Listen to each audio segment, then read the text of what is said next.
Thank you, Mr. President. We've got a couple of presentations we're going to make here from the podium. First presentation is the county initiatives, and then the second one I will ask my colleagues to help me on, unless you want to talk about the initiatives. No. They fold in well, but give me 5 minutes and we can discuss that. Thank you. So, Council, you have a couple of PowerPoints in front of you, and I handed out some paperwork before. This is the initiatives review conversation. So there's a 2-page table that was in the packet, and then there's the PowerPoint that says initiatives review, as well as another table that I'll reference in just passing. Mr. Vincent earlier this year asked Council to develop their ideas and share with staff so that we could tabulate those ideas and then bring them forward and give some perspective from staff. We've done that today. We'll go over that.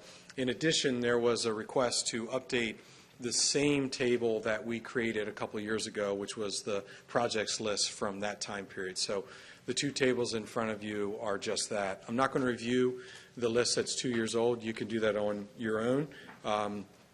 We're here to talk about the initiatives that you brought forward this go around. And this is really sort of a roadmap for staff and for council to make sure we're on the same page and working on the projects that you've developed as your priorities. I'll go over specifics in a minute, but you'll see from the PowerPoint that the initiatives are broken into two groups. The four on the left are the priority initiatives, and we developed those because a number of council members had those on your individual lists. And then the group on the right, the ongoing initiatives, were things that were brought forward that are of no surprise. They're issues that we work on sometimes on a daily basis. It's not to say that anything that the county is dealing with that's not listed here isn't a priority of council. Of course it is. But these are the things that were top of mind in your most recent submission to staff. So I'm going to go forward. We're going to start on the priority initiatives on the left-hand side and work through those four and then move over to the ongoing initiatives listed. We'll start with the county code updates. Most of you signaled to staff that you want to ensure that the county code is addressed and updates are considered, whether it's things we're reacting to that we see in real time or things that we're seeing out in the community, if you will. Most of you said that the county code updates need to remain a priority. We've broken these down into these three groupings. The top group is ordinances that we're already working on. You recognize some of them. They've already been introduced, like the subdivision appeal, the solar farms, and the master plan ordinance. The amenity standard is going to be introduced later this month. Under consideration, meaning staff is reviewing these. We've talked to Mr. Medlars about the quality stormwater management ordinance. You've brought forward ideas related to accessory dwellings and tiny homes. Staff is looking into that. Through lots and corner lots, those are a nuisance. That's my category or my definition. But they're nuisances that Mr. Whitehouse staff has to deal with. If we could update the code to make through lots and corner lots a little easier to address, that would be a benefit. And then pool requirements. Every once in a while we hear about our old requirements for pools need to be addressed to meet what's happening in the real world today. And then longer term on our list is side yard setbacks, something else that Mr. Whitehouse deals with in his office. If we could update that, we would be able to improve our ability there.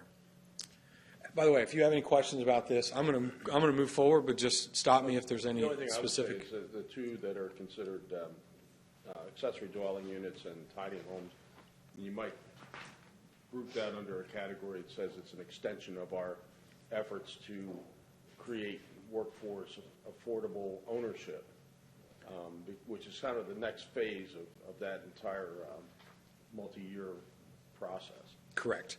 Yeah, under the umbrella of creating more housing opportunities, right. We're addressing both of those. Right. It's going to take a little bit of effort, especially the tiny home. From the research we've already looked into, it's complicated or could get complicated very quickly. But we want to address that. I know that you guys have said that numerous times that tiny homes should be an option that we should consider. Okay, the next up initiative is Delaware Code updates. I wanted to make this something on our list because make you aware of something that seems pretty easy to understand. We need to update the state code as it relates to the assessment, property assessment process. As you know, we're going through reassessment, and the way the state code addresses assessment and reassessment has become stale. Ms. Jennings has looked through state code and identified numerous items that we probably need to address. We've created a list, and we've shared that list with the other 2 counties in the hope that all 3 counties could come forward with an effort to go to the legislature and update state code as a whole, where things make sense on the assessment and reassessment. I'm using those 2 terms for all 3 counties. There may be individual items that are specific to Sussex that we'll address as well, but this is something we're working on now as reassessment unfolds. You may have seen recently in our updates that a bill was dropped for a reassessment cycle of every 5 years. So other legislators are addressing these things. That was at the behest of Kent County. So we'll be watching that as well.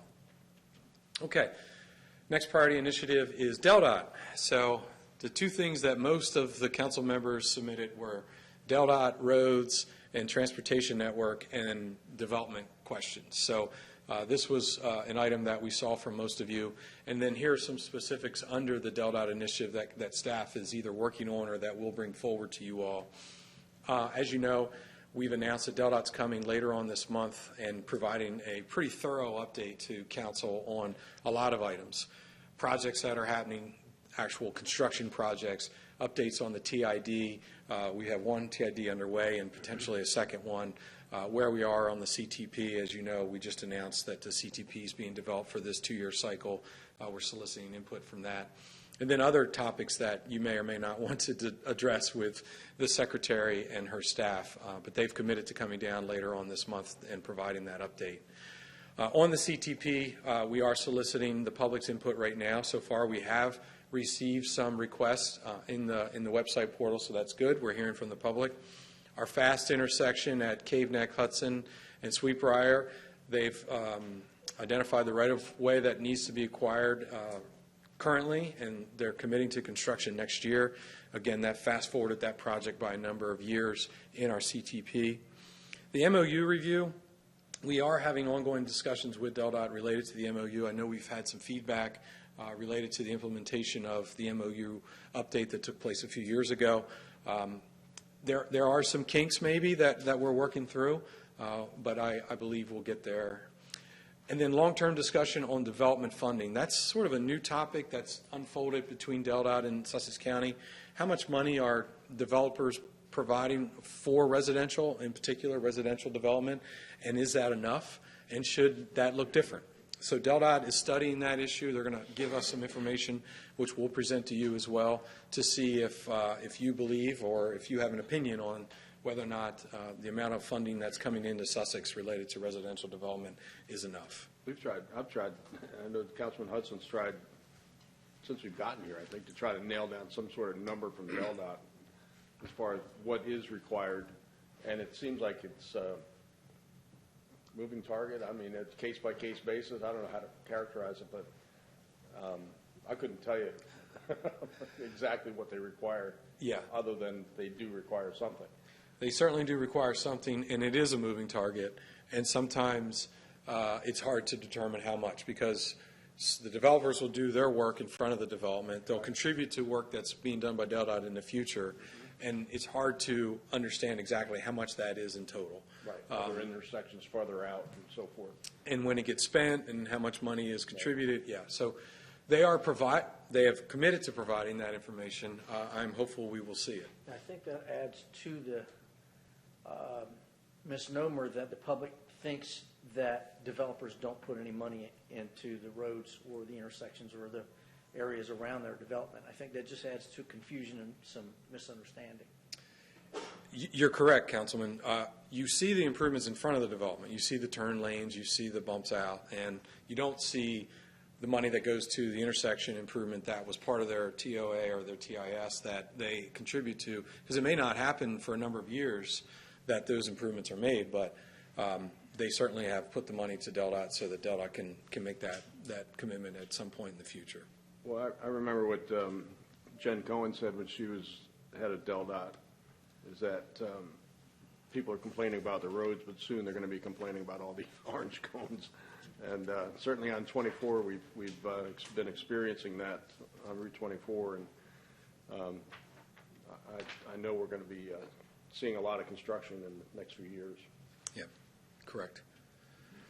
And they will tell you how much construction when they come down here, because that's part of their presentation. Okay, the second most discussed topic as far as initiatives goes from council was the planning zoning initiatives focused on what's happening on the planning, zoning, and land use level that the county is involved in. It's going to unfold very nicely into our next presentation with Mr. Robertson and Mr. Whitehouse. We're going to talk about the development design, which is a phrase we've termed here, and it relates to open space buffers, forest preservation, superior design, cluster subdivision standards. We've heard from you. You'd like for us to come back with ideas. The next presentation will go over specifics related to that topic. One thing I'd like to mention is years ago we had a joint workshop with planning, zoning, and council, and we sat around the room and spoke for a number of hours about trends and ideas and what they're hearing and seeing. You know, sometimes at the planning and zoning level there are applications that you don't see. Cluster subdivisions is a great example.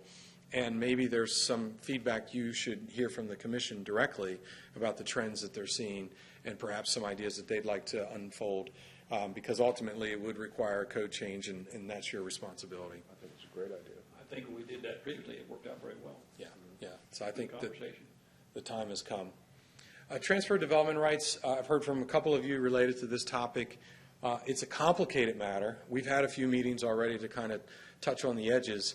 I think one of the best ideas to move forward with that is to bring a consultant in that maybe can help us, guide us along the way, to at least educate us at a higher level so that you all can see what this would mean.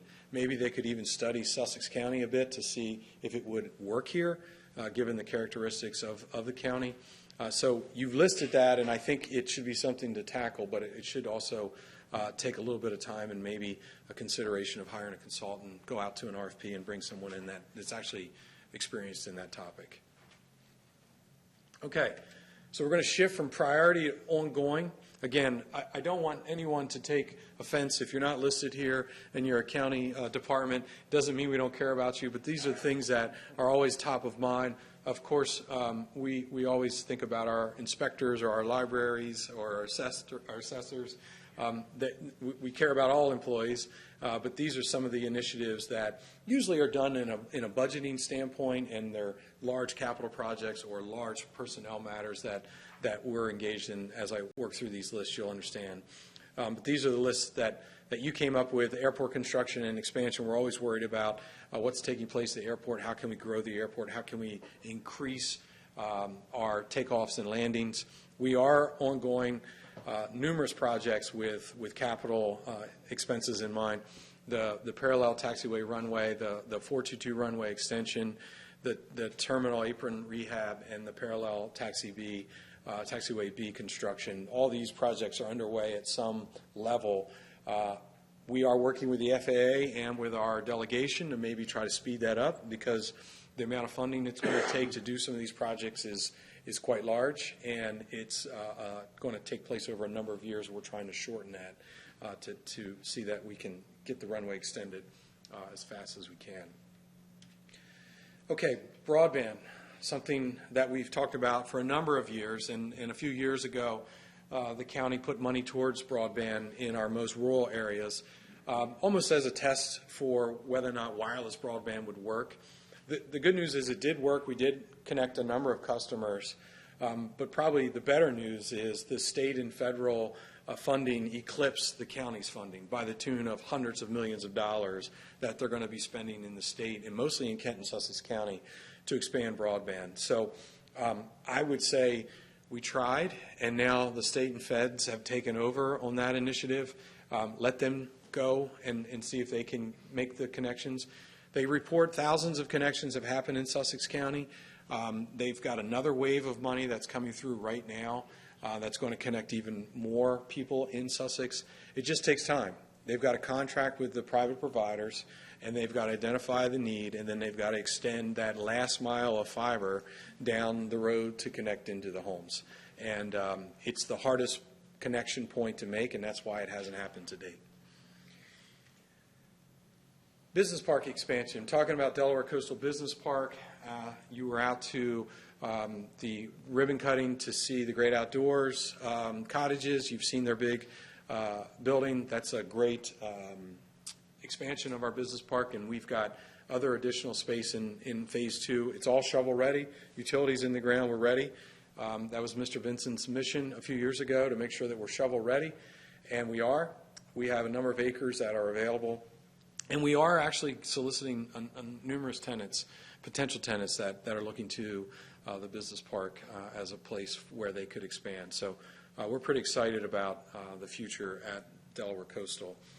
When phase 2 is full, then it's full. And then we'll have to decide what the future holds on business parks in Sussex County. We've got a few other acres in phase 1, but the hope is, wouldn't it be that we do fill these up, because that means we've brought economic development to our business park, and usually that means jobs. Delaware State Police, top of mind for you all, public safety. How much are we spending on public safety and specific law enforcement? That's always an annual budget consideration for us. Ms. Jennings works with the state police directly on our annual budget requests. As you know, we committed last year to 6 more troopers in Sussex County, 2 troopers a year for the next 3 years, 1 paid for by the county, 1 paid for by the state. So we are committed to seeing that through, and we will be working with the state police again through this budget cycle to ensure that we have enough state police here in Sussex County. And then paramedics. Again, another annual consideration that we make in our budget for our paramedics, public safety, again, and the public safety that we provide directly with our personnel. I think most of us would agree we have the best paramedic service in the country, not judged by us, but judged by others when we got the award, and we continue to provide the best service possible. It does come at quite a cost, and we're always mindful of that. You're aware of a couple of stations that we're going to expand. The newest station in Millsboro will come online this year. We'll start to see construction later this year. And then we'll have other stations that are popping up throughout the county in the next few years. Mental health initiative. Unfortunately, the paramedics, when they're called to scenes that don't usually look very, very good. And they're faced with mental health challenges nearly daily.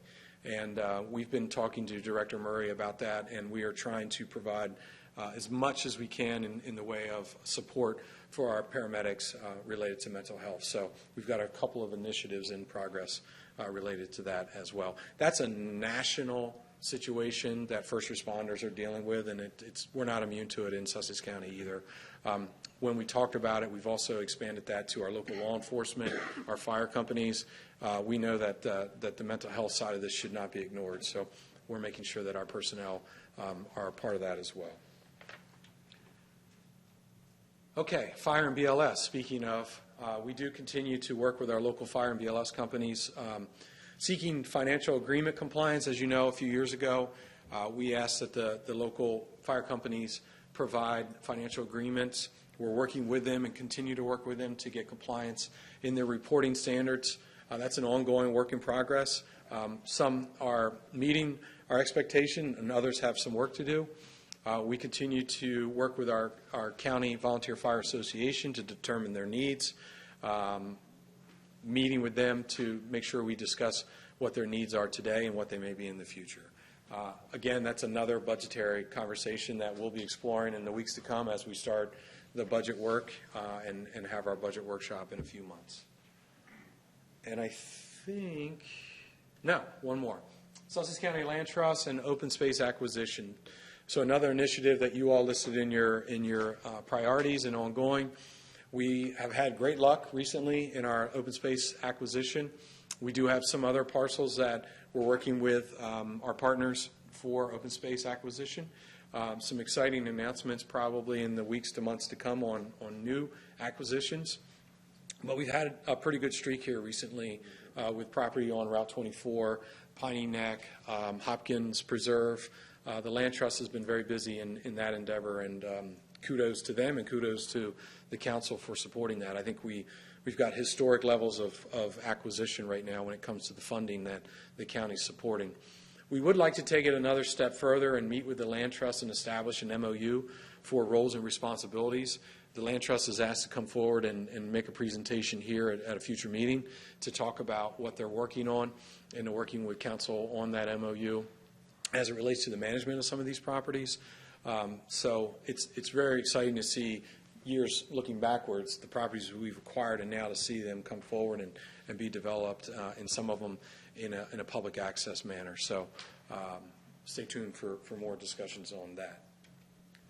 That brings me to the end. Any questions on initiatives? Just thank you very much for you and your staff putting that together. I know we gave you the information we had gathered from the council, and you've done a good job putting that together for us. And obviously all these things are, there is no number 1, 2, 3, 4. It's just these are projects we're going to work on and try to move these things forward.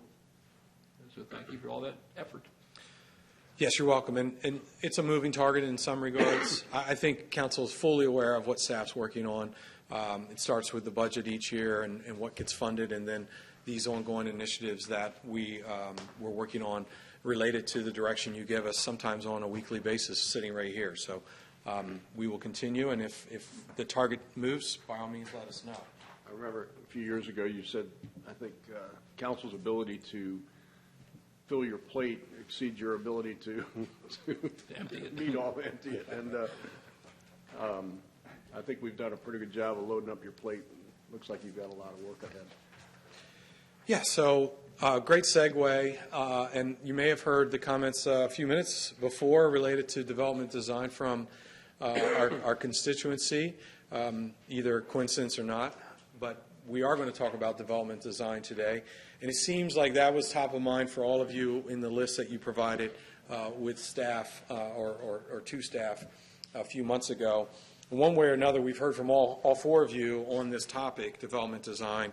I'm using the term development design. That's just kind of a catchphrase staff has used related to what we're seeing in residential development in Sussex County, whether it be the effect it has on the property itself or the environment, the neighbors, the roads. The development design is what development is doing with the approvals they're getting from the county and then going out and building residential development. A few weeks ago, Councilman Hudson and Riley spoke up about some pictures we saw here related to trees and buffers. Just last week, Mr. Vincent spoke about open space and asked the particular applicant, how am I supposed to get to that open space? And even today, Mr. Schaefer spoke about the forest and old growth woods related to that and what we're seeing on the ground. So I think it's at the forefront of your all's thoughts, and we've developed a list, and it's been with Mr. Robertson's efforts and Mr. Whitehouse. We're going to go through that list today. And really the entire focus is to get your feedback. And I don't expect to get it today, but maybe in the weeks to come we decide what we want to tackle first. Mr. Whitehouse is going to give this presentation to the commission in a few weeks, and then we're going to gather in a workshop setting and really start to figure out what we want to tackle and how to do so. The broad categories that we've identified are listed here: open space, superior design, subdivision standards, forest preservation, and site work. So I'm going to start with open space, and then my colleagues will jump up and give me a breather. So this is the definition of open space in our code today. I'm going to read it just because I think it's prudent to see here.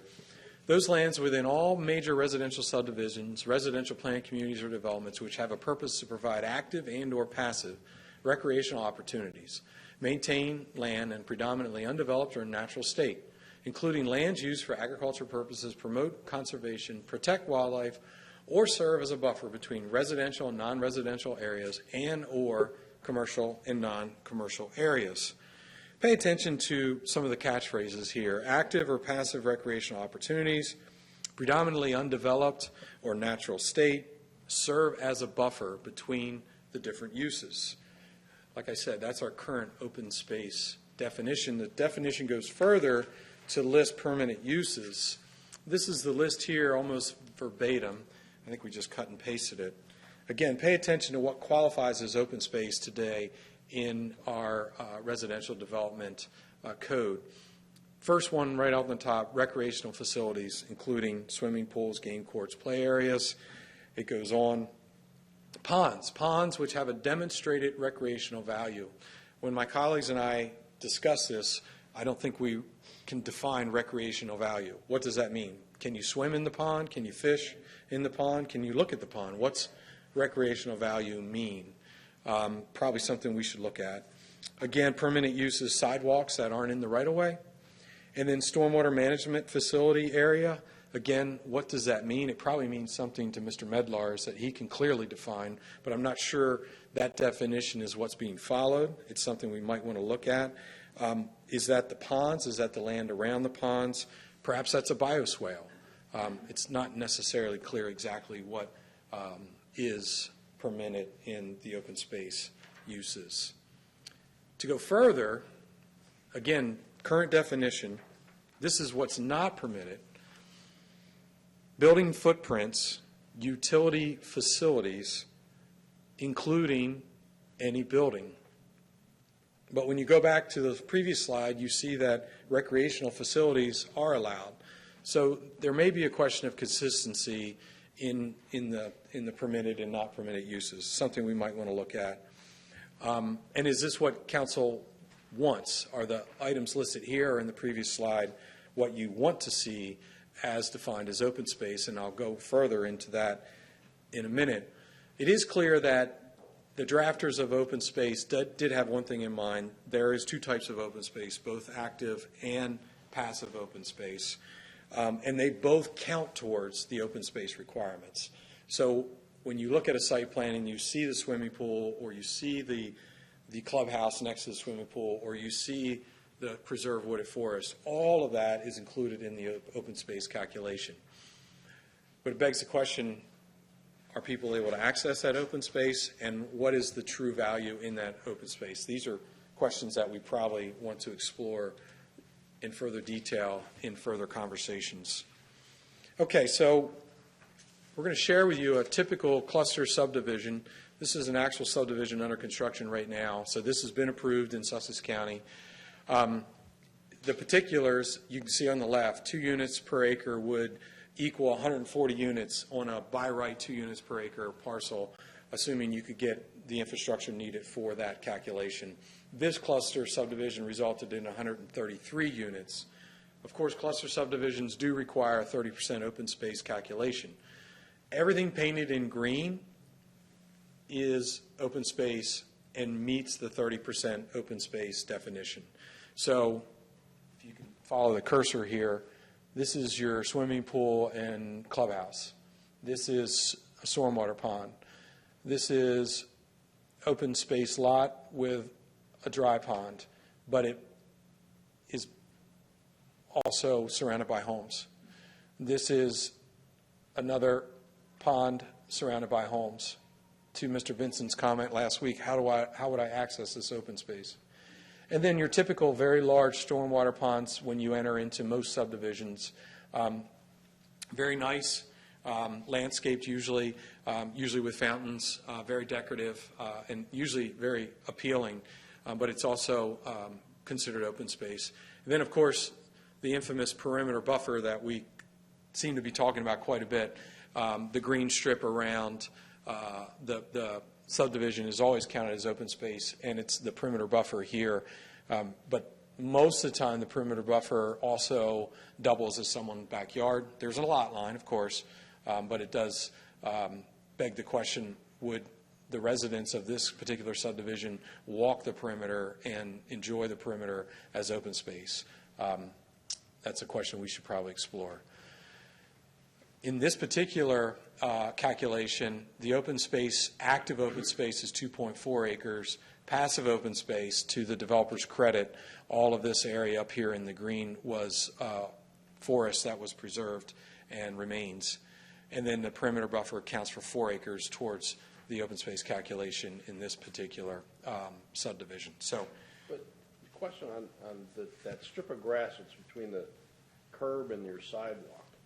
You know, I've heard that's sometimes counted as open space, and that doesn't seem like, I mean, if it's your backyard or front yard, and it shouldn't be available to other people, and if it's not available to other people, then it's not really open space, from my point of view.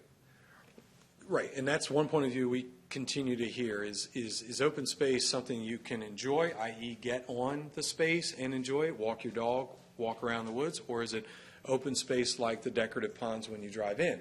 Both of them are open space by our calculation. You're clearly not going to access the ponds, right? They're just there to view and to enjoy. And perhaps that's something that should count as open space or maybe not. That's a question left for future discussions. But right now, everything in green is open space, and it counts towards the 30% requirement. And you know, I think when you guys are hearing from your constituency, perhaps maybe they think that open space should be reviewed and maybe amended. I think I'm handing it over to Mr. Robertson, right? Thank you for the breather. Thanks.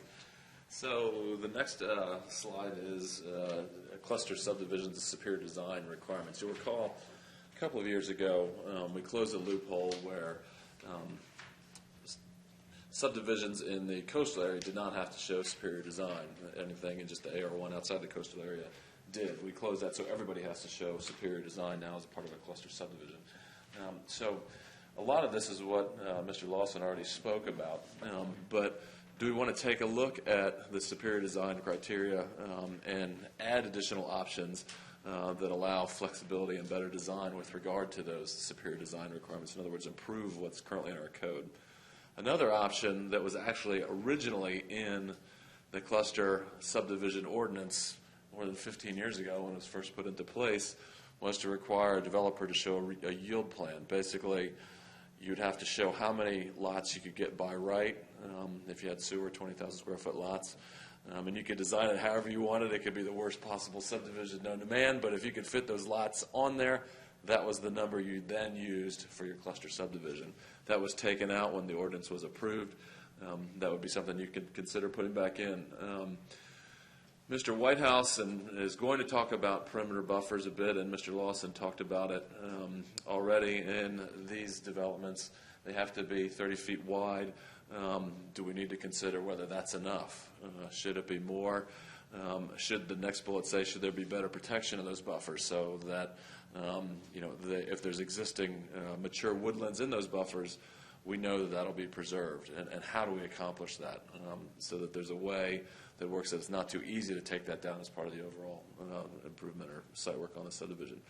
Currently, instead of having actual planted buffers, our superior design requirements talk about that you can have the option of installing a rolling berm or a solid fence between developments instead of a planted buffer. Is that okay? Is it not? I don't think we've ever actually really had somebody or many people want to do that, and if they have, we've kind of combined the planning requirements with the berm requirements, but is that something we want to delete? Then the other one is to review the minimum lot sizes for cluster subdivisions. Are they too small, too big? You know, it's 7,500 square feet in AR1 now. Is that an appropriate size for a lot in a cluster subdivision? So those are all things that we want you all to let simmer a little bit and decide if they're topics that you all want to address. The other one is currently in our code, Chapter 99 of the Subdivision Code. As I know Mr. Hudson's familiar, we have the items of 99.9C. There's 17 items in our code right now that every subdivision is supposed to consider. And that's the word in the code, shall have considered. I don't know what that means. You know, if you say, we considered 99.9C, does that satisfy that? I don't know. But so everybody says, we've addressed 99C, you know, and they do, and it's been considered, and that's the end of that. That sounds like a loophole you could drive trucks through. Well, there's that. I mean, it's better than not considering it at all, but you know, at the same time, what's it mean? So there's a couple ways to review this. One is that make it so whatever items are in there have to be actually satisfied, that you have to address and satisfy those items. And that then gives the commission more discretion on a subdivision, whether they've been satisfied or not. The other thing is the way they're worded. Some of them are more specific than others.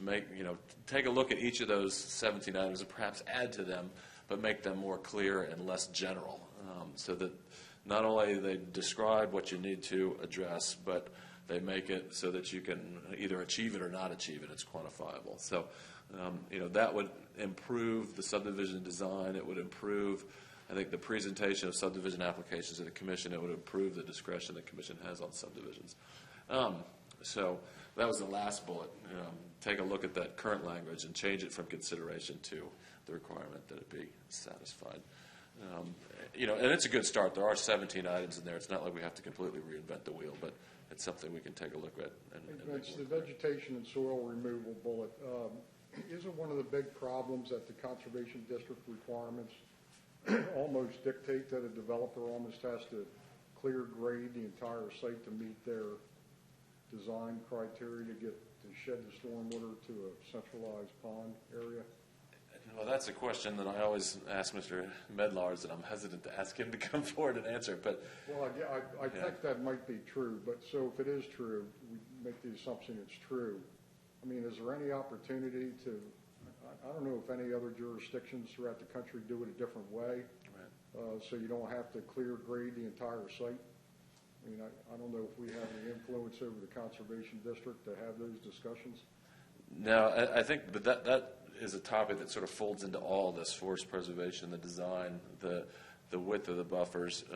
Because right now, part of it is that, and it depends on the topography of the site and which way it drains. If you have one side of the site that's really high, you probably don't have to deal with the buffers on that side, but you might on the other side. But when you have a 20 or 30-foot buffer, and you have the canopy and the root structures of the trees, to get it to drain, you almost have to tear everything out anyway. So that's not only a drainage issue, it's a buffer issue, it's all of it, a design issue as well. But that's a fair point to look at, because we don't want to force, if we can, we don't want to force everybody into just not even thinking about whether they can save trees. They just have to clear cut the whole thing, which is, to your point, kind of what's happening in a lot of instances now. It's not even a decision. They just know that's the way they've got to go because SED says so. I think the next item is Mr. Whitehouse. Forest preservation, just like Mr. Schaefer was talking about. Thank you. And forest preservation is a requirement in code at the moment, but looking at potential options and ideas, we group them into the 4 bullet points shown on the screen. And the first is to consider additional incentives and options that allow flexibility and better design to encourage forest preservation. This is a pretty broad bullet point, and there could be a variety of ways of achieving this. The incentives could look at depth, for example, and encouraging depth, or it could be a qualitative requirement as well about long-term management.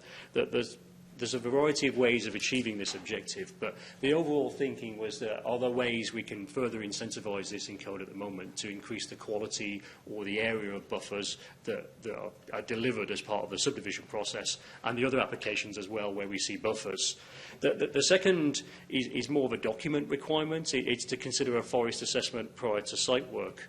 All forests are valuable, but within forests, different areas within a forest have more value in some areas than others. And a forest assessment document would be very helpful in identifying on a site where there is forest, where are the most environmentally sensitive areas and the most valuable areas within the forest. And having that document allows the Planning and Zoning Commission, for example, to identify quantitatively and qualitatively where are the best areas on a site, where are the best areas of forest. It may be larger in some areas than others, or it might be near the wetlands, but having this type of documentation is a useful tool to have when considering site plan design and going through the site plan review process. It would be very valuable to staff. The third bullet point is to develop protections to the existing wooded areas designated as perimeter buffers. So this is thinking more about long term, that once the buffers are delivered and are up and running and are functional, what types of additional protections can we have to ensure that they remain as buffers and that they're actively managed? So this could be as simple as management practices to remove invasive species. If you leave a buffer after you plant it and you don't maintain it, invasive species will move in, and they require management to make sure that those trees that planted, the good trees, reach maturity. And that requires some care and attention. And there are other mechanisms as well that can be implemented as well to make sure that a high-quality buffer is implemented. The fourth bullet point is to develop protections to the property during the land use process. So this is during the application and post-application, looking at mechanisms that could be employed to make sure that the trees that are shown on the site plan are protected. And this links in with stormwater management considerations, i.e. where the grading is and where the disturbance is. Enhancements in this area would clearly show where that disturbance is going to be or any potential threats to buffers, especially where buffers are to comprise existing or mature trees that are already there that require a greater degree of protection than if you're starting and planting all over again from scratch. And then on that note, we have some examples. I have 3 photos to show you. The first is, this is an existing buffer that we recently expected that is to be developed as part of a subdivision application. And you can see the line on the left-hand side, you can see the existing mature trees and woodlands and the underbrush. It's not just the trees, it's all the other species that form part of the buffer as well. And on the left-hand side, you can see where that's been preserved, and you can see the ribbons marking the clearance lines and property markers there. And on the right, there's been clearance directly up to the buffer. And the significance of this is that there is no transition. It goes straight from mature buffer to area that has been cleared for development. And that shows you there's quite a stark transition between the two. The second photo is an example of where a subdivision has been approved with a forested buffer requirement. This is a staff inspection photo that we've taken, and you can see that there's a double staggered row. These species were planted during relatively cold weather prior to spring. This photo was taken last year. But it shows you, and I call this isn't a term of art in the code, I call this an embryonic buffer. This is your buffer as it first goes in. This is not the mature buffer. It will take, and code requires that it be planted and designed in such a way that it can reach maturity within a period of 5 years. And there are height requirements in terms of species and different height requirements, whether it's an evergreen or deciduous species. And then you have to plant a minimum of 15 trees for every 100 feet of buffer.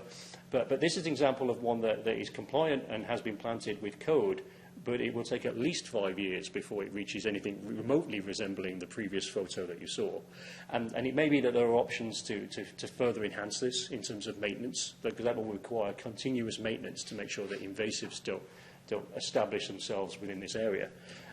And likewise, here's another example. This is a buffer where you have a mix of deciduous and evergreen photos. And the point we're trying to show with this is that when the buffers first go in, especially if they go in during springtime with minimal leaf coverage, it can take quite some time for new buffers to be established. So, thank you. And that's all I have. And I'm back to Mr. Wilson. Thank you. Thank you to my colleagues. I want to back up real quick and make sure it's clear as day. These back here are adjoining property plans. So don't think these are the buffer. They're not. It's these 2 rows up front that are the buffer that was planted, okay? When I first looked at it, I thought to myself, oh, that's not so bad, but that was already there and it stayed there, and the developer had to plant the first 2 rows. So that concludes our presentation. I think for next steps, what we would offer is you guys review this information, generate some feedback probably from among yourselves or folks that will offer their own feedback to you. We're going to make a presentation to Planning and Zoning Commission to get them starting to think about this. I would give credit to Ms. Hoey Stevenson. The 99.9C list is something that she's experiencing at the commission level that she's brought forward that she would really like for council to consider making changes to. And then the aforementioned workshop, and then eventually council tell us where you want to go with all this. Is this a good idea? What ideas are at the top of your list? And we can give you feedback on what's easy and what's not easy and give you a sense of how fast we could get some ordinances going. So the workshop would be open to the public? Yeah, the last time we did a workshop, it was open to the public. We have to have an open meeting Right. because it's They don't speak. it's a They quorum. don't speak, but they can listen. Yeah.